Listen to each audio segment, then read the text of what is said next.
بسم اللہ الرحمن الرحیم السلام علیکم ورحمۃ اللہ وبرکاتہ ناظرین پروگرام احوال ہزارہ تواڈا میزبان مہر سیما ایک باری پھر حاضر ناظرین جس طرح کہ اسی احوال ہزارہ بچ مختلف ایشوز تے گل کرنے ہیں پر اج اسی گل کرساں اسی موجود ہاں ہری پور بچ جس طرح کہ تساں پتہ ہے کہ 2026 دا بجٹ پیش ہویا تے اس بجٹ وچ کدے دیکھا جلے حکومت کی طرفوں جڑا پیش کیتا گیا بجٹ جڑا ہے اس وچ نئے ٹیکسز جڑے اس وچ اقدامات کچھ کیتے گئے اس دے نال محصولات تے والے کدے گل کراں اہداف نے کچھ تے اس نال کاروباری شعبے دے متعلق بھی مختلف تجاویز جڑیاں وہ شامل نے تے حکومت آخنا ہے کہ جڑا بجٹ ہے یہ معیشت مستحکم کرنے واسطے جڑا نیٹ ٹیکس کا جڑا نظام ہے اساں وسیع کرساں تے جس سے پاکستان دی معیشت ہے وہ بہتر ہو سی تے اسی حوالے نال اسی اج گل کرساں ساڈے نال ہری پور دی تاجر برادری موجود ہو سی تے اس بجٹ کے حوالے نال ہری پور تاجر برادری دا کیا آخنا ہے انہاں گل بات ہو سی تے ساڈے نال ایتھے موجود نے ہری پور دے مختلف شعبے نال تعلق رکھنے والے مختلف جگہ جس وچ بڑے تاجر بھی ہیں چھوٹے تاجر بھی ہیں عہدیداران بھی ہو سن انہاں نال گل بات اسی کرساں السلام علیکم وعلیکم السلام سر کیا حال ہے ٹھیک ٹھاک اچھا سر 2026 دا بجٹ پیش ہویا تسی اوورال اس مجموعی طور تے کس طرح دیکھتے ہو دیکھو جی جدوں بھی کوئی بجٹ پیش ہوتا ہے نا تو اس وچ ٹیکس نیٹ تے لازمی شامل کیتا جاتا ہے ایک دفعہ نئے ٹیکس آن دے جاتے لیکن یہ چیز نہیں دیکھا چلتا کہ یہ ٹیکس جڑے آنے اس نال مہنگائی کتنا اضافہ سی اور عام عوام جڑی ہے اس مہنگائی دا سامنا کنجو کر سی انہوں دی سورس آف انکم تے بہت گھٹ ہے اس کے بارے کوئی نہیں سوچتے کوئی اس معاملے نہیں دیکھے چلتے جی کہ عام آدمی دی آمدنی کتنی ہے اور اس ٹیکسز کتنے لائے چلتے ہیں اس چیز کا خاص طور دیکھا چلے کہ بھی خالی ٹیکسز سے اضافہ نہ کیتا جائے مہنگائیاں بھی کنٹرول کیتا جائے تے ان گنت مہنگائی معاملات اس حد تک جا چکے ہیں کہ لوگ خودکشیاں تے جا چکے ہیں تے اس بجٹ دا فائدہ عوام دوست اس ٹائم ہو سی جدو 80% جڑی عوام ہے جڑی بالکل نچلے طبقے نے تعلق رکھتی ہے تو اس تھوڑی سہولت ہو سی اس کی آمدنی اضافہ ہو سی بالکل اچھا تسی سر کس طرح دیکھتے ہو کدے مجموعی طور پہ گل کرنے ہیں جس طرح گل کی تھی کہ مہنگائی ہے اس مہنگائی جو ہے مہنگائی ترین دور بچ کدے دیکھا جو اجا بجٹ پیش کرنا تو آیا سمجھ دو تاجران کوئی ریلیف مل سی بسم اللہ الرحمن الرحیم جہاں تک تاجران کی گل ہے تو اساں یہ دیکھنے ہر دفعہ بجٹ اساں امید ہونی ہے جو بھئی اساں سے کوئی بہتری ہو سی ساڈے ٹیکسز دے پیسے دا اساں کچھ ریلیف دیتا جل سی کوئی اساں سہولت دیتی جل سی لیکن ہمیشہ دی طرح اس دفعہ بھی شدید مایوسی ہوئی ہے بجٹ دیکھ کے کہ ٹیکس تے لا دیتے ہیں انہوں نے لیکن اس کے متبادل اساں کوئی سرکاری سہولت نہیں دیتی جس کی وجہ تو ساڈے کاروبار جڑے نے خاص طور تے چونکہ میرا تعلق میڈیسن دے شعبے نال ہے تے ساڈے کاروبار تقریباً ختم ہونے دے قریب آ گئے نے لوگاں وچ قوت خرید ہی نہیں رہی اور اس مہنگائی دی شدت وہ برداشت کرنے دے قابل بھی نہیں حکومت چاہیے جو بھئی ٹیکس اگر لانے نے تو اس کے متبادل وہ عوام کوئی ریلیف بھی دون خاص طور تے اسی چھوٹے تاجران دے حوالے نال گل کرنے ہیں جو وہ پورا دن بیٹھے رہنے نے کرائے انہاں دے سرے تے بجلی دے لمبے بل انہاں دے سرے تے اور گھر دی ضروریات پوری کرنے سے انہاں دے بالکل حالات جڑے نے وہ ناگفتہ بے ہو گئے نے تاجر برادری دے اور اسی امید کرنے ہیں شاید مزید کچھ ساڈے سے اعلان وغیرہ کر سکن منی بجٹ آنو جی جی نہ منی بجٹ وچ اساں ریلیف دیون انہاں نے بجٹ کہنا ہے مطلب مزید بوجھ برداشت نہیں ہوندا اور بالکل بیٹھ گئے ساڈے کول اور مزید جو ہے نا قربانی تے عوام دیندی پہ نال تاجراں بھی دینی چاہیے جی بالکل دینی چاہیے لیکن عوام بھی تاجر نال ہونے چاہیے تاجر بھی عوام نال ہونے چاہیے یہ تو نہیں جو بھائی اسی تاجر الگ طبقہ تے عوام الگ طبقہ ہے اس طرح تے نہیں اسی بھی انہاں وچوں ہی ہیں اور اساں انہاں دی تکلیف دا بھی احساس ہے جی میرے ہی تاثرات نے یہ 3 بنیادی ضروریات نے ساڑیاں عوام دیاں صحت اچھی تعلیم اور اچھا روزگار انہاں دے اندر کم از کم گورنمنٹ اچھی سرمایہ کاری کرنی چاہیے ایک اچھی صحت ایک اچھا روزگار اور ایک اچھی تعلیم بنیادی حقوق نے ساڑے اور ٹیکس سے بجا گورنمنٹ ساڑے کو کلیکٹ کر رہی ہے لیکن اساں انہاں شعبے میں جو ہے ترقی ملنی چاہیے تساں تعلق کیڑی علاقے نال ہے جی میرا تعلق ہری پور دے نال ہری پور نال ہے دیکھو ہزارے دی سیاست بھی یہی نہ رہے کہ اسی جڑا ہے صحت نظام ٹھیک کرساں وہ تو کرتے نہیں پے نا دیکھو اعلان نہیں سنتے ہوندے الیکشن تو پہلے آندے دعوے کرتے ہیں وہ آتے ہیں اسی ووٹ اسی کہنے ہاں کتنے بڑے نہ گزرے اس ہزارے بچ تو انہوں نے آخر صحت کا نظام تعلیم کا نظام تو دیکھ کے کتنا کام پہ کر دینا جی بالکل اسی طرح یہ جی نعرے تو سارے دے ہوندے نے لیکن عملی صورتحال تھوڑے سامنے میں کافی سے اسکول آؤٹ آف سورس ہو چکے ہیں ہسپیٹل دی حالت تھوڑے سامنے میں روزگار دی حالت تھوڑے سامنے میں آئے دن پریشانیاں اور مشکلات بڑھ رہی ہیں اور 3 چیزاں جی نے میں سمجھنا کہ ہر انسان دی ضرورت ہے اور بالخصوص ضلع ہری پور دی عوام سے بہت ضرورت نے بنیادی طور پہ صحت روزگار اور تعلیم یہ تو سارا مقصد یہ ہے ٹیکس سے حکومت کے نہیں کرنا ہے پامی جو بھی ہے انہوں نے ہر طریقے کਢਾਣੇ پیسے ٹھیک ہے چلو ٹیکس اسی دیندے بھی ہیں تے ہر شکل بھی دینے چاہے اسی کسی مت بھی دیکھاں وہ پورا کر کے دیں آخر کا مقصد تسی آتے ہو ٹیکس کا پیسہ کم از کم اساں 3 جڑیاں بالکل ان 3 چیزیں بنیادی سہولیات نے بالکل بلکہ بڑی اہم سہولیات نے جی بالکل اسے کم از کم دیو بالکل یہ آکھنا ہے جی بالکل یہ ٹھیک بسم اللہ الرحمن الرحیم پہلے تو میں K2 TV کا شکریہ ادا کرساں جی کہ انہوں نے ایک اچھا ایشو جڑا ہے اپنا کہن کے اپنا سروے واسطے نکلیں تو میں امید کرنا کہ اگر گورنمنٹ تک یہ چیز پہنچتی تو انہوں بھی یہ چیز سننی چاہیے اس وقت لایا عمل اختیار کرنا چاہیے جڑا بجٹ پیش ہوئے دیکھو بجٹ تے ہر سال پیش ہوتا ہے سروے ہوتا ہے کسی سروے وچ عوام نے مطمئن نہیں عوام نے کدے گل نہیں آکھا کہ یہ بجٹ اچھا پیش ہوئے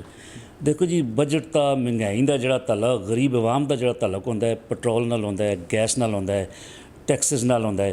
جدوں تک بجلی نال ہوتا ہے جدوں تک انہاں چیزاں کنٹرول نہیں کیتا جا سی بجلی اپنا اس تے ਘੱਟ ਨਹੀਂ ਕੀਤੀ ਜਾ ਸੀ ਆਪਣਾ ਬਿੱਲ ਇਸ 'ਤੇ ਘੱਟ ਨਹੀਂ ਕੀਤੇ ਜਾ ਸਨ ਯੂਨਿਟਾਂ ਦੇ ਪੈਸੇ ਘੱਟ ਨਹੀਂ ਕੀਤੇ ਜਾ ਸਨ ਪੈਟਰੋਲ ਦੀ ਕੀਮਤਾਂ ਤਲੇ ਨਹੀਂ ਕੀਤੀਆਂ ਜਾ ਸਨ ਆਪਣਾ ਡੀਜ਼ਲ ਦੀਆਂ ਕੀਮਤਾਂ ਤਲੇ ਨਹੀਂ ਕੀਤੀਆਂ ਜਾ ਸਨ ਅਤੇ ਟੈਕਸ ਜਿਹੜਾ ਹੈ ਵੀ ਆਪਣਾ ਟੈਕਸ ਖੁਸ਼ੀ ਨਾਲ ਦੇਣਾ ਚਾਹੀਦਾ ਕਿਉਂਕਿ ਅਸੀਂ ਪਾਕਿਸਤਾਨੀ ਹਾਂ ਸਾਡਾ ਤਾਲੁਕ ਮਤਲਬ ਆਪਣੇ ਮੁਲਕ ਨਾਲ ਹੈ ਟੈਕਸ ਅਸੀਂ ਦੇਸਾਂ ਤਾਂ ਬਿਹਤਰ ਹੋ ਸੀ ਮੈਂ ਇਹ ਗੱਲ ਆਖਣਾ ਚਾਹੁੰਦਾ ਕਿ ਅਗਰ ਗੌਰਮੈਂਟ ਟੈਕਸ ਲਾਵੇ ਅਵਾਮ 'ਤੇ ਟੈਕਸ ਲਾਵੇ ਤਾਂ ਉਸ ਦਾ ਨਾਲ ਜਿਹੜਾ ਹੈ ਵੀ ਰਿਲੀਫ ਵੀ ਲਿਖੇ ਕਿ ਜਿਹੜਾ ਟੈਕਸ ਅਵਾਮ ਦੇ ਸੀ ਉਹਨਾਂ ਇਹ ਰਿਲੀਫ ਮਿਲ ਸੀ ਠੀਕ ਹੈ ਜੀ ਅਸਾਂ ਦੇ ਇੱਕ ਭਰਾ ਨੇ ਫੈਕਟਰੀਆਂ ਦੇ ਹਵਾਲੇ ਨਾਲ ਗੱਲ ਕੀਤੀ ਕਿ ਇਤਨੀਆਂ ਫੈਕਟਰੀਆਂ ਅਸਾਂ ਦੇ ਮਤਲਬ ਅਤਾਰ ਵਿੱਚ ਬੰਦ ਹੋ ਗਈਆਂ ਗੌਰਮੈਂਟ ਇਸ ਚੀਜ਼ ਦਾ ਨਹੀਂ ਪਤਾ ਕਿ ਮਸ਼ੀਅਤ ਜਿਹੜੀ ਰੇਟ ਦੀ ਅੱਡੀ ਇਸ ਵਕਤ ਪਾਕਿਸਤਾਨ ਦੇ ਇੰਡਸਟਰੀਜ਼ ਹੈ ਠੀਕ ਹੈ ਨਾ ਜੀ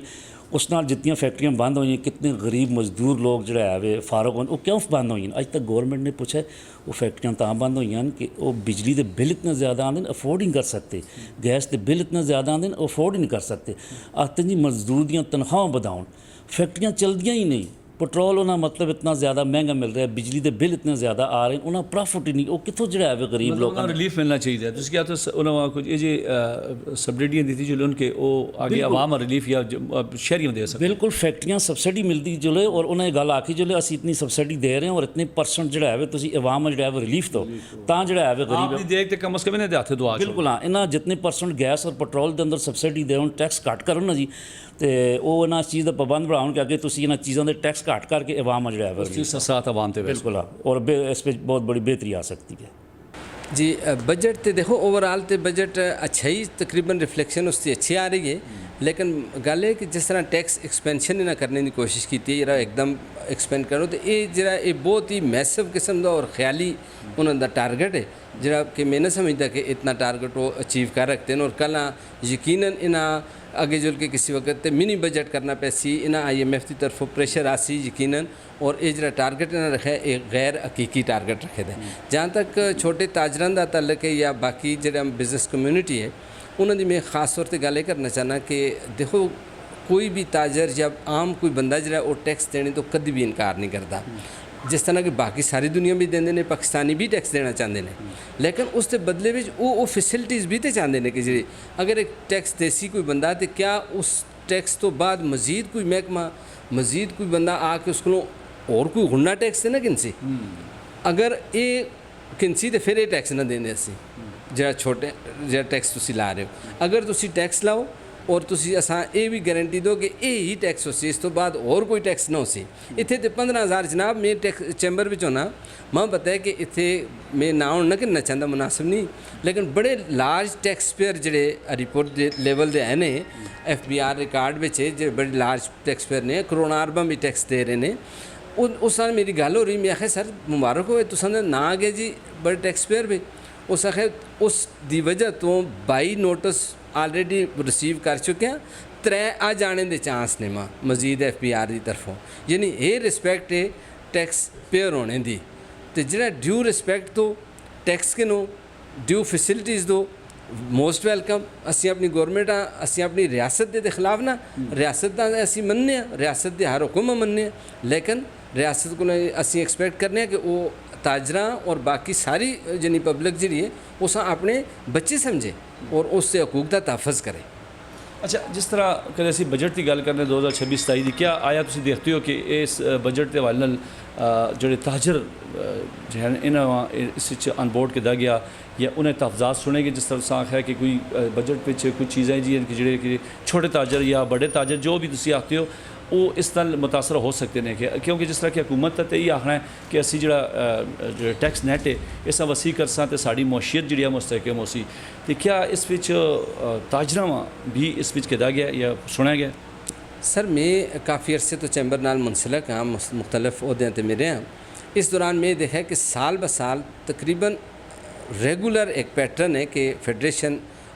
जी चैम्बर्स की फेडरेशन है उसी तरफों बाकायदा चैम्बर एक लैटर आंदा है कि जी तुसी ताजरां दी मुशाफरत नाल बजट वास्ते सजेशन दो। हर साल आंदा है और असी सजेशन हर साल देंदे भी आवां, लेकिन उन्होंने सजेशन का अगे जुल के होंदा कि भी इसका असा कोई पता नहीं, क्योंकि असा वो कदे बजट में नज़र नहीं आई, क्योंकि असा ने तो हमेशा ज़ाहिर ताजर फ्रेंडली सजेशन दित्तियां ने, क्योंकि चैम्बर का काम है वे, लेकिन वो सजेशन अगे जुल के चैम्बर में वो आया वो बजट में इनकारपोरेट होंदियां ने नहीं होंदियां, इसकी कोई गारंटी नहीं। क्योंकि सुनने में ये आंदा है कि बजट तो तैयार ही बारों करो IMF तो होके आंदा है या कितों आंदा है, लिहाजा मैं तो समझना कि जो बजट आंदा है उस विच मां नहीं लगता कि किसी चैम्बर की तरफों जी तजावीज़ गई होंदियां ने वो उस पर शामिल होंदियां ने, मां तो बिल्कुल नहीं लगता। अच्छा, और शार्टली में दसो कि ये बजट क्या आया ਅਸੀਂ ਕਦੇ ਹਰੀਪੁਰ ਦੀ ਗੱਲ ਕਰਨੇ ਹਜ਼ਾਰੇ ਦੀ ਗੱਲ ਕਰਨੇ ਆ, ਜਿਸ ਤਰ੍ਹਾਂ ਹਥਾਰ ਇੰਡਸਟਰੀ ਸਟੇਟ ਵੀ ਹੈ ਵੇ ਫਾਇਦਾਮੰਦ ਇਹਨਾਂ ਤਾਜਰਾਂ ਸੇ ਨਹੀਂ ਫਾਇਦਾਮੰਦ? ਸਰ ਇਸ ਬਜਟ ਬਾਹਰ ਜਿਹੜਾ ਹੈ ਫਰੋਗ ਦੇ ਸੀ ਅੱਗੇ ਮਜ਼ੀਦ ਇਸ ਤਰ੍ਹਾਂ ਜਾਂ ਕੀ ਆਖਦੇ ਹੋ ਤੁਸੀਂ? सर ओवरऑल इसकी रिफ्लेक्शन जी मैं नज़र आ रही है वो नेगेटिव नज़र आ रही है, क्योंकि इस विच ताजरा से इस तरह कोई बड़ा कदम नहीं उठाया गया कि कोई आखिर कोई मुख्तस किए गए हों फंड मुख्तस किए गए हों, क्योंकि तुसां दा जो डेवलपमेंट का फंड है वो टोटल वही है जो पिछले साल का है। पिछले साल जितना बजट है 1000 अरब है, इस दफा भी 1000 अरब है। इसका मतलब ये है कि तुसां दे जी इन्फ्लेशन हुई है, जो तुसां दी करेंसी की वैल्यू घटी है, उस दे नतीजे में पिछले साल अगर उस 1000 अरब डॉलर ना जितनी इंफ्रास्ट्रक्चर बन सी इस साल तो अद्धा भी नहीं बनना। जी नाज़रीन, बिल्कुल टाइम होंदा है ब्रेक का, मजीद भी गल करसा ब्रेक तो बाद फिर आने किधर जुड़ियो साढ़े नाल रहियो।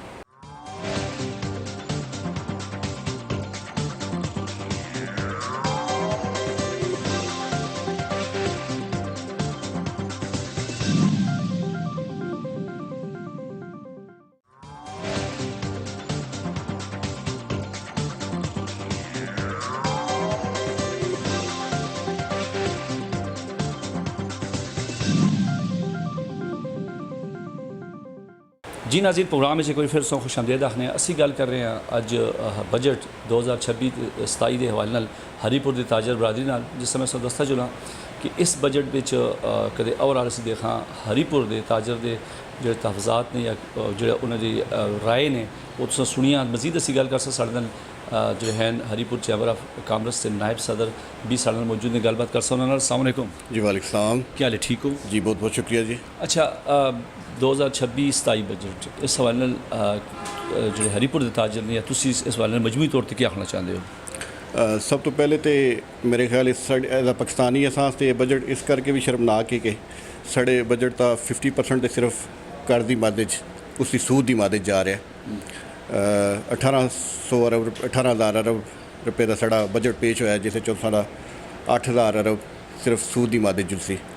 उस तो इलावा जो 3000 अरब इस दिफा वास्ते, उस तो इलावा जी बाकी तुम अगर उस ब्रेकअप करो तो साढ़े सेहत वास्ते तो जोड़े हायर एजुकेशन वास्ते या इंडस्ट्री वास्ते या आवाम की रिलीफ वास्ते वो बिल्कुल आटे के नमक के बराबर। तो मैं तो बिल्कुल भी इस बजट कोई सैटिस्फाइंग ना समझदा। जिहड़े आवाम के हालात ने, जिस तरह के आवाम मुश्किल हालात गुजारा कर रहे हैं, इस को बहुत बेहतर बजट की असीं तवक्को पे करने हैं। बहरहाल बड़ा मायूस कुन बजट सामने आया इस वे। अच्छा, बिल्कुल जिस तरह हुकूमत आखना है कि ये जड़ा बजट है इस असां टैक्स नैट जिहड़ा है असां वसी करसां जिस विच छोटे ताजर भी आसन ते मुल्क की मईशत मजबूत हो सी ते देखो मुल्क की मईशत वास्ते ते फिर वो बजट अच्छा है ना कि ताजरां से जिस तरह तो नहीं ठीक ते आवाम वास्ते तुसीं क्या आखो इस महंगाई दे दौर विच क्या कुछ फ़ायदे भी नज़र आते हैं ताजरां या आवाम? ਦੇਖੋ ਬਜਟ ਦੀ ਅਗਰ ਤੁਸੀਂ ਟੈਕਸ ਨੈਟ ਦੀ ਗੱਲ ਕਰੋ ਤੇ ਆਵਾਮ ਜਿਹੜੀ ਉਹ ਜਾਂ ਤਾਜਰ ਟੈਕਸ ਤੇ ਆਲਰੇਡੀ ਪੇ ਕਰ ਰਿਹਾ ਹੈ। ਇਹ ਅਲੱਗ ਗੱਲ ਹੈ ਕਿ ਉਹ ਇਨਡਾਇਰੈਕਟ ਟੈਕਸ ਦੀ ਮਦ 'ਚ ਜਾ ਰਿਹਾ ਹੈ, ਡਾਇਰੈਕਟ ਟੈਕਸ ਦੀ ਮਦ 'ਚ ਨਹੀਂ ਜਾ ਰਹੇ। ਬਹਰਹਾਲ ਉਹ ਅਗਰ ਤੁਸੀਂ ਡਾਇਰੈਕਟ ਟੈਕਸ ਇੰਪਲੀਮੈਂਟ ਕਰਦੇ ਹੋ ਤਾਂ ਇਨਡਾਇਰੈਕਟ ਟੈਕਸਾਂ ਤੁਸੀਂ ਘਟਾਉਣਾ ਪੈਸੀ ਲਾਜ਼ਮੀ, ਕਿਉਂਕਿ ਹੁਣ ਤੁਸੀਂ ਹਰ ਜਗ੍ਹਾ 'ਤੇ ਫਿਊਲ ਦੀ ਮਦ 'ਚ, ਬਿਜਲੀ ਦੀ ਬਿੱਲਾਂ ਦੀ ਮਦ 'ਚ ਜਾਂ ਮੁਖਤਲਿਫ ਟੂਲ ਪਲਾਜ਼ਾ ਦੀ ਮਦ 'ਚ ਤੁਸੀਂ ਜਾ ਰਹੇ ਨੇ, ਪੈਟਰੋਲ ਦੀ ਮਦ 'ਚ ਉਹ ਤੁਸੀਂ ਇਤਨਾ ਜ਼ਿਆਦਾ ਟੈਕਸ ਪੇ ਕਰਦੇ ਹੋ। ਵੀ ਅਗਰ ਉਸ ਤੋਂ ਬਾਵਜੂਦ ਤੁਸੀਂ ਇਸ ਵੇਲੇ ਅਗਰ ਮਜ਼ੀਦ ਟੈਕਸ ਉਸ 'ਤੇ ਦੁਕਾਨਦਾਰ 'ਤੇ ਇੰਪਲੀਮੈਂਟ ਕਰਸੋ ਜਾਂ ਤਾਜਰ 'ਤੇ ਇੰਪਲੀਮੈਂਟ ਕਰਸੋ ਤੇ ਇਹ ਤਾਂ ਮੇਰੇ ਖਿਆਲ ਉਸ ਦਾ ਮਾਸ਼ੀ ਕਤਲ ਕਰਨੇ ਦੇ ਮੁਤਰਾਦਿਫ ਹੈ। ਜਦਕਿ ਇਸ ਵੇਲੇ ਜਿਹੜੀ ਕਰੰਟ ਸਿਚੁਏਸ਼ਨ ਹੈ ਉਸ 'ਤੇ ਜਿਹੜੀ ਜ਼ਰੂਰਤ ਇਹ ਵੇ ਕਿ ਅਸਾਂ ਤਾਜਰਾਂ ਰਿਲੀਫ ਦਿੱਤਾ ਜੁਲੇ, ਉਸ ਦੇ ਬਜਾਏ ਮਜ਼ੀਦ ਜਿਹੜਾ ਉਸ ਦਾ ਮਾਸ਼ੀ ਕਤਲ ਕਰਨੇ ਦੀ ਕੋਸ਼ਿਸ਼ ਹੁੰਦੀ ਵੀ ਕੋਸ਼ਿਸ਼। ਤੁਸੀਂ ਰਿਲੀਫ ਦੀ ਗੱਲ ਕਰਦੇ ਹੋ, ਕਿਸ ਤਰ੍ਹਾਂ ਕੇ ਤਜਾਵੀਜ਼ ਨੇ ਕਿਸ ਤਰ੍ਹਾਂ ਰਿਲੀਫ ਮਿਲ ਸੀ? ਦੇਖੋ ਹਮੇਸ਼ਾ ਬਜਟ ਆਉਂਦਾ ਹੈ ਤੇ ਹਕੂਮਤ ਜਾਂ ਇਹ ਆਖਦੇ ਜੀ ਆਵਾਮ ਦੋਸਤ ਬਜਟ ਹੈ, ਜਿਸ ਤਰ੍ਹਾਂ ਉਹਨਾਂ ਨੇ ਆਖਿਆ ਜੀ ਇਹ ਬੜਾ ਫਾਇਦੇਮੰਦ ਹੋ ਸੀ, ਮਤਲਬ ਜਿਸ ਵਿੱਚ ਮੁਲਕੀ ਮਈਸ਼ਤ ਜਿਹੜਾ ਦੱਸ ਰਹੇ ਨੇ ਉਸ ਵਾਸਤੇ ਬੜਾ ਇਹ ਅੱਛਾ ਬਜਟ ਹੈ। ਤੇ ਕਿਸ ਤਰ੍ਹਾਂ ਰਿਲੀਫ ਮਿਲੇ, ਕੀ ਤੁਸੀਂ ਤਜਾਵੀਜ਼ ਦੀ ਕੀ ਆਖਣਾ ਚਾਹੁੰਦੇ ਹੋ ਐਜ਼ ਏ ਤਾਜਰ? As a chamber vice president ਤੇ ਮੈਂ ਇਹ ਸਮਝਦਾ ਕਿ ਇਹ ਜਿਹੜੀ ਇੰਡਸਟਰੀ ਸਾਡੇ ਮੁਲਕ 'ਚ ਵੀ ਬੰਦ ਹੁੰਦੀ ਹੈ। ਅਸਾਂ ਦੇ ਆਪਣੇ ਆਧਾਰ ਵਿੱਚ ਤੁਸੀਂ ਅਗਰ ਨਜ਼ਰ ਮਾਰੋ ਤੇ ਕੁਝ 408 ਯੂਨਿਟ ਇਸ ਵੇਲੇ ਜਿਹੜੇ ਉੱਥੇ ਮੌਜੂਦ ਨੇ। ਬਹਰਹਾਲ ਤੁਸੀਂ ਅਗਰ ਐਕਟਿਵ ਯੂਨਿਟਾਂ 'ਤੇ ਤੁਸੀਂ ਚਲੋ ਤਾਂ ਸਿਰਫ 108 ਯੂਨਿਟ ਪੈ ਚੱਲਦਾ ਹੈ। ਉਹ ਯੂਨਿਟ ਜਿਹੜੇ 108 ਚੱਲਦੇ ਨੇ ਉਹ ਵੀ ਆਪਣੀ ਫੁੱਲ ਕੈਪੈਸਿਟੀ ਨਹੀਂ ਚੱਲ ਰਹੇ। ਅਗਰ ਕਿਸੇ ਕੋਲ 2 ਯੂਨਿਟ ਨੇ, 1 ਯੂਨਿਟ ਚੱਲ ਰਿਹਾ, 1 ਯੂਨਿਟ ਬੰਦ ਹੈ। ਅਗਰ ਕਿਸ 3 ਸ਼ਿਫਟਾਂ ਨੇ ਤੇ 1 ਸ਼ਿਫਟ ਚੱਲ ਰਹੀ ਹੈ, 2 ਸ਼ਿਫਟਾਂ ਬੰਦ ਨੇ। ਉਹ ਵਜ੍ਹਾ ਇਹ ਵੇ ਕਿ ਜਿਹੜਾ ਐਨਰਜੀ ਕ੍ਰਾਈਸਿਸ ਦੇ ਫਿਊਲ ਦੀ ਹਾਈ ਪ੍ਰਾਈਸਿਸ ਦੇ ਉਹ ਅਸੀਂ ਕੰਪੀਟ ਨਾ ਕਰ ਸਕਦੇ ਪਏ। ਜਿਹੜੀ ਦੂਸਰੇ ਮੁਲਕਾਂ ਦੀ ਜਿਹੜੀ ਪ੍ਰੋਡਕਟਸ ਨੇ ਸਾਡੀਆਂ ਇੰਡਸਟਰੀ ਉਸ ਨਾਲ ਕੰਪੀਟ ਹੀ ਨਹੀਂ ਕਰ ਸਕਦੀਆਂ। ਤੇ ਐਕਸਪੋਰਟ ਦੀ ਗੱਲ ਕਰ ਰਹੇ ਹੋ ਕਿ ਉਹ ਵੀ ਮੁਤਾਸਰ ਜੀ ਐਕਸਪੋਰਟ ਤੇ ਮੇਰੇ ਖਿਆਲ 'ਚ ਇਸ ਵੇਲੇ ਜਿਹੜੀ ਸਾਡੀ ਗੌਰਮੈਂਟ ਹੈ ਉਸ 'ਤੇ ਆਪਣੇ ਫਿਗਰ ਦੇ ਮੁਤਾਬਿਕ ਸਿਰਫ 17 ਅਰਬ ਰੁਪਏ ਇਸ ਵੇਲੇ 17 ਅਰਬ ਡਾਲਰ ਸਾਡੀ ਇਸ ਵੇਲੇ ਐਕਸਪੋਰਟ ਹੈ। ਜਦਕਿ ਇਹ 2022 ਵਿੱਚ ਸਾਡੇ ਕੋਲ ਫਿਗਰ 39 ਅਰਬ ਡਾਲਰ 2022 'ਚ ਆ। ਇਹ ਤੇ 3 ਜ਼ਿਆਦਾ ਡਿਕਰੀਜ਼ ਆ ਚੁੱਕੀ ਹੈ ਸਿਰਫ ਇਹਨਾਂ ਦੀ ਗਲਤ ਪਾਲਿਸੀਆਂ ਦੀ ਵਜ੍ਹਾ ਤੋਂ। ਅੱਗੇ ਕੀ ਹੋ ਸੀ ਫਿਰ? ਦੇਖੋ ਮੇਰੇ ਖਿਆਲ ਹੈ ਜੀ ਬਿਲਕੁਲ ਇਸ ਤਰ੍ਹਾਂ ਹੀ ਹੈ। ਸਾਡੀ ਇੰਡਸਟਰੀ ਆਲਰੇਡੀ ਬੰਦ ਹੈ। ਟੈਕਸਟਾਈਲ ਜਿਹੜੀ ਸਾਡੇ ਕੋਲ ਮੋਸਟ ਜਿਹੜੀ ਐਕਸਪੋਰਟਿੰਗ ਇੱਕ ਸੈਕਟਰ ਆ ਜਿਹੜਾ ਟੈਕਸਟਾਈਲ ਦਾ, ਉਹ ਆਲਮੋਸਟ ਬਿਲਕੁਲ ਨਿਜ਼ਾ 'ਤੇ ਪਹੁੰਚ ਗਿਆ। ਤੇ ਮੈਂ ਤੇ ਇਸ ਵਿੱਚ ਬੜਾ ਉਹ ਹੋਇਆ ਕਿ ਮੁਸ਼ਕਿਲ ਹੈ ਸਾਡੀ ਇੰਡਸਟਰੀ ਸਰਵਾਈਵ ਕਰਨਾ। ਅਸੀਂ ਗੱਲ ਕਰ ਸਾਂ ਹਰੀਪੁਰ ਦੀ, ਚਲੋ ਤਾਜਰ ਦੇ ਸਾਥ ਮੁਤਾਸਰ ਨੇ ਜਾਂ ਪਹਿਲੇ ਅਗਰ ਆਵਾਮ ਦੀ ਅਸੀਂ ਗੱਲ ਕਰਨੇ ਆ। ਇੱਕ ਚੀਜ਼ ਹੋਰ ਦੇਖਣੀ ਚਾਹੀਦੀ, ਗੱਲ ਕਰਨੀ ਛੋੜੀਏ ਕਿ ਜੇ ਹਤਾਰ ਡਿਸਟ੍ਰਿਕਟ ਸਟੇਟ ਵਿੱਚ 400 ਤੋਂ ਜ਼ਿਆਦਾ ਜਿਹੜੀ ਫੈਕਟਰੀਆਂ ਜਾਂ ਕੁਝ ਯੂਨਿਟਸ ਵੀ ਜਿਸ ਤਰ੍ਹਾਂ ਜਿਹੜੇ ਮੈਨ ਵੀ ਬੰਦ ਹੋ ਗਏ ਨੇ, ਬੇਰੁਜ਼ਗਾਰੀ ਬਣੀ ਉਸ ਦੀ। ਤੇ ਇਸ ਤਰ੍ਹਾਂ ਹਰੀਪੁਰ ਵਿੱਚ ਜਾਂ ਇਤਨੇ ਵੱਡੇ ਜਿਸ ਵਿੱਚ ਕਾਫੀ ਰੁਜ਼ਗਾਰ ਦੇ ਵਸਾਇਲ ਵੀ ਮਿਲ ਸਕਦੇ ਨੇ, ਬੇਰੁਜ਼ਗਾਰੀ ਵੀ ਜਿਹੜੀ ਹੁੰਦੀ ਉਹ ਵੱਧਦੀ ਵਹਿੰਦੀ ਹੈ। ਤੇ ਇਸ ਵਾਲੇ ਨਾਲ ਕੀ ਆਖੋ? ਮੇਰੇ ਖਿਆਲ ਇਹ ਜਿਹੜੀ ਅੱਛੀ ਸੁਜੈਸ਼ਨ ਹੈ ਵੇ ਕਿ ਜਿਹੜੇ ਸੈਕਟਰ ਸਾਡੇ ਬੰਦ ਨੇ ਇਹਨਾਂ ਰਿਲੀਫ ਦਿੱਤਾ ਜੁਲੇ। ਇਹਨਾਂ ਦੇ ਕੁਝ ਜਿਹੜੇ ਨੇ ਅਗਰ ਉਹਨਾਂ ਦੇ ਬਕਾਇਆ ਜਾਤ ਹੈ ਨੇ ਗੌਰਮੈਂਟ ਦੇ ਜ਼ਿੰਮੇ, ਉਹਨਾਂ ਮਾਫ ਕਰਕੇ ਉਹਨਾਂ ਦੁਬਾਰਾ ਫਾਲ ਕੀਤਾ ਜੁਲੇ। ਤੇ ਦੂਸਰੀ ਜਿਹੜੀ ਫਿਊਲ ਦੀ ਪ੍ਰਾਈਸਿਸ ਨੇ, ਫਿਊਲ ਦੀ ਪ੍ਰਾਈਸਿਸ ਜਿਹੜੇ ਨੇ ਉਹਨਾਂ ਵਾਸਤੇ ਸਪੈਸ਼ਲੀ ਖਾਸ ਤੌਰ 'ਤੇ ਇੰਡਸਟਰੀ ਵਾਸਤੇ ਉਹਨਾਂ ਜਿਸ ਤਰ੍ਹਾਂ ਪਹਿਲੇ ਸਬਸਿਡਾਈਜ਼ ਕੀਤਾ ਜੁਲਦਾ ਹੈ ਉਸ ਤਰ੍ਹਾਂ ਸਬਸਿਡਾਈਜ਼ ਕਰਕੇ ਤੇ ਇਹ ਸਾਰੀ ਇੰਡਸਟਰੀਆਂ ਬਹਾਲ ਹੋਣੀ ਚਾਹੀਦਾ। ਅਗਰ ਇੰਡਸਟਰੀ ਬਹਾਲ ਹੋ ਸੀ ਤੇ ਮੁਲਕ ਦੀ ਤਰੱਕੀ ਦੀ ਰਾਹ 'ਤੇ ਚੱਲ ਸੀ तो जी साढ़े को बेरोजगारी भी ख़त्म हो सी। जी सबसे पहले बहुत शुक्रिया कि आपने ताजर और बिज़नेस कम्युनिटी को मौका दिया है अपने प्लेटफॉर्म से बोलने का। देखें जी, हुकूमत पाकिस्तान ने 26-27 बजट पेश किया है। तकरीबन इसकी जो कुल माली हजम है 18.9 ट्रिलियन रुपीज़ है, जिसमें से 50% जो है वो सर्कुलर डेप्स में या डेप्ट सर्विसिंग में जा रहा है, जो तकरीबन 9.8 ट्रिलियन रुपीज़ बनता है। उसके बाद मजमूई तौर पर 50% पीछे रह जाता है। तो उस 50% में ही हुकूमत ने जो सिस्टम को चलाना है और उसमें गवर्नमेंट की तो कोशिश होती है कि वो अपनी आवाम को रिलीफ दे, लेकिन एक जब बजट पेश किया जाता है उसके बाद उसकी जो आफ्टर शॉक्स होते हैं, उसको ताज़ा तंजीमें कैसे लेके चलती हैं, उसके क्या रिज़ल्ट्स निकलते हैं, पॉलिसी इम्प्लीमेंटेशन कैसी होती है, उस पर ताज़ा तंजीमों के तहफ़्फ़ुज़ात हैं वो हम गाए बगाए जो है गवर्नमेंट ऑफ पाकिस्तान के साथ और मुख्तलिफ डिपार्टमेंट्स के साथ अपने तहफ़्फ़ुज़ात शेयर भी करते रहते हैं। और उम्मीद है कि ताजर तंजीमें या बिज़नेस कम्युनिटी या चैम्बर ऑफ कॉमर्स के जो तहफ़्फ़ुज़ात होंगे या वो इम्प्लीमेंटेशन जो इस बजट के अंदर जो तरमीम वो चाहते हैं اس کے حوالے سے ہماری وہ آواز کو سنیں گے بھی, ہم ان تک اپنی آواز پہنچائیں گے بھی. ہر سیگمنٹ میں ہر بزنس کے اپنے مسائل ہیں, ہر بزنس پہ اس بجٹ کا اپنا ایک امپلیمنٹیشن ہوتی ہے, اپنا ایک رزلٹ نکلتا ہے. تو آئندہ آنے والے دنوں میں ہم اس کو مزید اسٹڈی کر کے اپنے جو تحفظات ہیں وہ گورنمنٹ آف پاکستان تک پہنچائیں گے. امید ہے کہ ہمارے جو مسائل ہیں وہ سنیں گے بھی اور حل بھی ہوں گے. اچھا, یہاں پر چھوٹے تاجروں کی ہم بات کریں جس پر فکس ٹیکسز کا بھی بات کی گئی ہے, تو اس حوالے سے آپ کیا کہیں گے؟ کیا یہاں پر آپ سمجھتے ہیں کہ جو فکس ٹیکس جو یہاں پر لاگو ہوگا یا اس کے لیے کام ہو رہا ہے, تو اس میں کاروبار پہ ان کے کیا اثرات پڑیں گے, بڑھیں گے یا وہ اس چیز پہ؟ ظاہری بات ہے, آپ دیکھتے ہیں تاجر برادری جو ہری پور کی ہے, تو یہاں پر چھوٹے تاجر اگر ہم بات کرتے ہیں وہ اس نظام میں نہیں ہے کافی سارے, تو کیا کہیں گے ان کے لیے؟ کیا مطلب کہیں گے کہ کیا آیا ان کے لیے کوئی فائدہ مند بھی ہے یا نہیں ان کے کاروبار کے لیے؟ دیکھیں, یہ گورنمنٹ کی نئی پالیسی انہوں نے انیشیٹ کی ہے جس میں انہوں نے چھوٹے تاجروں کو ٹیکس نیٹ میں لانے کے لیے ان پہ ایک فکس ٹیکس چارج کیا ہے. لیکن یہ جو پالیسی ہے اس سے پہلے ہماری بزنس کمیونٹی نے نہیں دیکھی, تو سٹارٹ 25,000 سے کیا گیا ہے. لیکن بہتر یہ ہوتا ہے کہ اس کو منیمم ویلیو سے سٹارٹ کیا جاتا ہے تاکہ ایک لوگوں کے اندر اویئرنیس کریٹ ہوتی ہے, لوگوں کو سمجھ آتی ہے کہ گورنمنٹ کیا چاہتی ہے, ہم نے کیسے گورنمنٹ کے ساتھ چلنا ہے. تاجر تنظیمیں, بزنس کمیونٹی, کوئی بھی تاجر ہے کسی لیول پہ بھی کام کرے, اس کی کوشش خواہش یہ ہوتی ہے کہ وہ اپنے کیپیسٹی میں بیسٹ رہ کے کام کرے. لیکن ان ریٹرن گورنمنٹ کی یہ کوشش ہونی چاہیے کہ وہ ان تاجروں کو فیسیلیٹیٹ کرے. اب سوال یہ پیدا ہوتا ہے کہ گورنمنٹ ٹیکس نیٹ کو وسیع تو کرنا چاہ رہی ہے, لیکن کیا اس کے متبادل وہ ان تاجروں کو, چھوٹے تاجروں کو, کیا وہ فیسلٹیز بھی پرووائڈ کر رہی ہے؟ سب سے بڑا ایشو جو ہے ہمارے پاس لاک ڈاؤن کا ایشو ہے, انرجی کرائسس کا ایشو ہے. اگر ان دو ایشوز کو دیکھ لیا جائے تو آلریڈی جو تاجر ہیں, چھوٹے تاجر ہیں یا کسی لیول پہ بھی وہ کام کریں, ان کا آلریڈی کاروبار اور ان کا جو بزنس ہے وہ شرنک ہو چکا ہے. آلریڈی جو کاروبار ہے وہ اپنی سروائیول کی جنگ لڑ رہا ہے. تو اس حالات میں نئے ٹیکسز لگانا, میں یہ سمجھتا ہوں کہ اس پہ نظر ثانی کی ضرورت ہے. اور اس حوالے سے ہم اپنی جو تحفظات ہیں وہ گائے بگائے FBR اور مختلف ڈپارٹمنٹس تک شیئر کریں گے بھی, تاکہ جو چھوٹے تاجر ہیں, جو بزنس کمیونٹی ہے, وہ ٹیکس نیٹ میں آنا چاہتے ہیں لیکن ریلیف کے ساتھ آنا چاہتے ہیں, فیسلٹیز کے ساتھ آنا چاہتے ہیں, اس کے پاس وہ تمام اپرچونٹیز, وہ تمام سہولیات اویلیبل ہونی چاہیے جس سے اپنے کاروبار کو بڑھا سکے. یہ نہیں ہونا چاہیے کہ آلریڈی وہ کوئی چیز پرچیز کر رہا ہے, کوئی بھی آئٹم پرچیز کر رہا ہے, اپنی شاپ میں, اپنی مارکیٹ میں رکھ رہا ہے, اس پہ وہ آلریڈی ٹیکس دے رہا ہے, لیکن اس ٹیکس کے اوپر ٹیکس دینا, میں یہ سمجھتا ہوں کہ اس پہ نظر ثانی کی ضرورت ہے. اور مجھے امید ہے کہ جو چھوٹے تاجروں کا گورنمنٹ خیال رکھے گی اور ان کے جو تحفظات ہیں ان کو ایڈریس بھی کیا جائے گا. بالکل, آپ نے ریلیف کی بات کی, جس طرح کہ اس مہنگائی کے تناظر میں اگر ہم بات کرتے ہیں تو کیا سمجھتے ہیں کہ تاجر ہیں یا عوام ہوگی تو اس کو کوئی ریلیف ملے گا, ریلیف مل سکتا ہے اس بجٹ کے حوالے سے؟ دیکھیں, میری گفتگو میں سٹارٹ میں نے کہہ دیا ہے کہ گورنمنٹ آلریڈی اپنا 50% جو ریونیو جنریٹ کر رہی ہے, جو ٹیکس جنریٹ کر رہی ہے, جو اس کی ٹرن اوور ہے, اس کا 50% اور سرکولر ڈیسک میں دے رہی ہے. اس کے بعد اس کے ڈیفنس کے اخراجات ہیں, ایجوکیشن کے اخراجات ہیں, ہیلتھ کے اخراجات ہیں, انفراسٹرکچر کے اخراجات ہیں, PSDP کے جو ہے اخراجات ہیں. اس کے بعد جو ہے تاجر کے لیے کیا بچتا ہے, بزنس کمیونٹی کے لیے کیا بچتا ہے, بزنس کمیونٹی کا جو انفراسٹرکچر ہے اس کے لیے کیا بچتا ہے, اس پہ یہ ایک معنی خیز سوال ہے. میں یہ سمجھتا ہوں کہ گورنمنٹ کو اپنی پلاننگ اس طریقے سے لے کے چلنی چاہیے کہ فورن لوننگ پہ یا فورن IMF پہ انحصار کرنے کے بجائے اپنی بزنس کمیونٹی کو وہ سروسز, وہ انفراسٹرکچر, وہ سہولیات پرووائڈ کرے کہ جس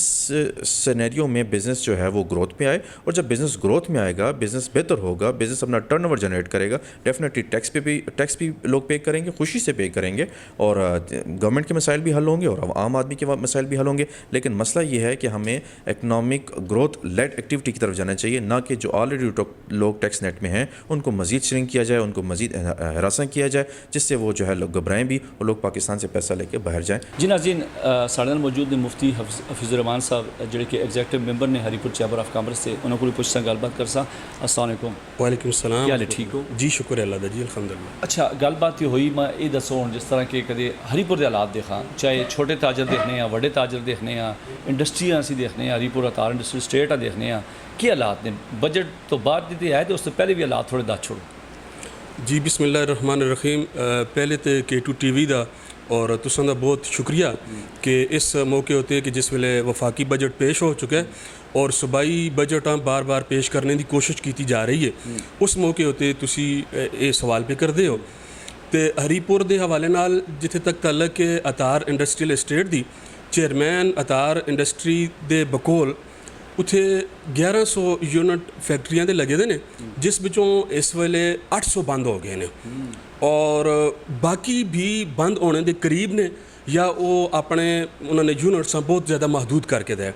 ਦੂਸਰੇ ਹਾਲਾਤ ਜਿਹੜੇ ਨੇ ਉਹ ਸਿੱਦੀਕ ਅਕਬਰ ਚੌਕ ਪੇ, ਲੁਹਾਰਾਂ ਬਾਜ਼ਾਰ ਚੌਕ ਪੇ, ਮੋਚੀ ਬਾਜ਼ਾਰ ਚੌਕ ਪੇ ਖਲਤਿਆਂ ਹੋਇਆਂ ਮਜ਼ਦੂਰਾਂ ਮਿਸਤਰੀਆਂ ਦੇਖ ਕੇ ਸਵੇਰ ਸਵੇਰਾ ਸਹਿਰੀ ਦੇ ਟਾਈਮ ਉੱਤੇ ਤੁਸੀਂ ਅੰਦਾਜ਼ਾ ਕਰਕੇ ਨੋ ਕਿ ਅਸਾਂ ਦੇ ਆਵਾਮ ਔਰ ਅਸਾਂ ਦੇ ਲੋਕ ਕਿਤਨੇ ਖੁਸ਼ਹਾਲ ਨੇ। दूसरी चीज़ कि हरीपुर मैन बाज़ार वो है कि जिस पे तुसा कदे कोई खाली दुकान किसी मार्केट में कदे भी नहीं मिलती है,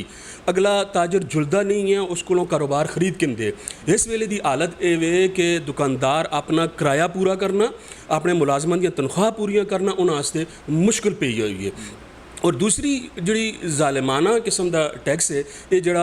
आदात दा गोरख धंधा हुंदा है, इस विचों फिक्स टैक्स दे नाए उतों एक तरफों 25,000 रुपया टैक्स लाया गया और उत्ते नाल आमदन उत्ते 1% और उत्ते लाया गया ताकि लोकां 25,000 रुपया थोड़ा नज़र आवे, सारे उस जाल विच फसाने तो बाद जनाब उन्हां 1% उन्हां दी आमदन उत्ते मजीद टैक्स ला सन और बाकी इसे तरह का टैक्सां दा जदों भी जरूरत किसी भी कम्मे वास्ते जरूरत पैंदी है वो आवाम ही कोलों जो है वो कढ़ने की कोशिश करते हैं। लिहाजा असी ये समझने कि ओवरऑल भी हुकूमती पॉलिसियां वो आवाम दे फलाह और बहबूद वास्ते ठीक नहीं हो और खुसूसी तौर पर इस वेले जो बजट भी पेश होया है उस विच भी आवाम वास्ते और आम लोगों वास्ते या ताजरां वास्ते या फैक्ट्री मालिकान वास्ते किसी किस्म की कोई रिलीफ असा नज़र नहीं आती।